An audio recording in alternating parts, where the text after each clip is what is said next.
Welcome to Comet. I am Gretel from Customer Success, and in this video, we will walk through the steps to configure cluster management to delete unused storage buckets within your Comet environment. Let's get started. Cluster Manager is the part of Comet responsible for providing global insights across multiple Comet installs, across Comet-hosted or self-hosted. It enables users with a more complex Comet infrastructure to match storage buckets to users and to detect unused buckets. Enabling Cluster Manager is optional. However, it is necessary if you want to automatically remove unused storage buckets. Cluster Manager is available in both Comet-hosted and self-hosted licenses. In this video, I am configuring Cluster Manager in a Comet-hosted license. In your Comet web interface, go to Settings, then go to Cluster Manager. This is an optional feature, so it is not enabled by default. So you will have to toggle the Off button to enable it. Next, configure targets for Cluster Manager to oversee. You must add all management consoles, storage templates, and storage gateways as targets. It is important to ensure that your Cluster Manager is enabled on just one of your Comet installs. Click on Add to start. First, let us configure this Comet-hosted license as a target. Choose Comet Backup. In this video, I am configuring the same Comet instance, my Comet-hosted, that Cluster Manager is enabled on as a target. So I will choose Local in this instance. If you are configuring a Comet license that Cluster Manager is not enabled on as a target, then choose Remote here. Then enter the address, username, and password of the Comet license that you are configuring as a target. You can rename the target here.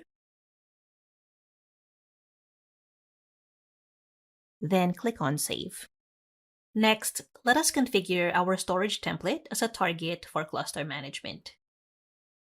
Click on Type and select your storage provider here. Provide the required storage information.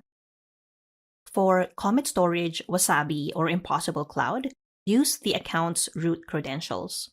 For other storage types, please check out the storage guide linked below for more information on the storage requirements. You can rename the target here, then click on Save. Save the changes again here. And we now have our Cluster Manager targets configured. Next, let us enable data deletion. Here I have a user profile which I no longer need, which contains backups that I also no longer need. The Comet agent has been uninstalled on the endpoint, and the device has been revoked from the management console. I now want to delete the storage buckets that I used for this user. First, I will delete the user profile in the Comet management console. When you delete a user profile, a window pop-up will remind you that Cluster Manager will delete your unassigned buckets if it is enabled. Now, let us have a look at how Cluster Manager will report the storage bucket usage. Click on About this cluster. And click on Bucket Users. Here are the storage bucket instances on your Comet infrastructure. Click on Regenerate Report. Now, you can see the updated storage bucket assignment.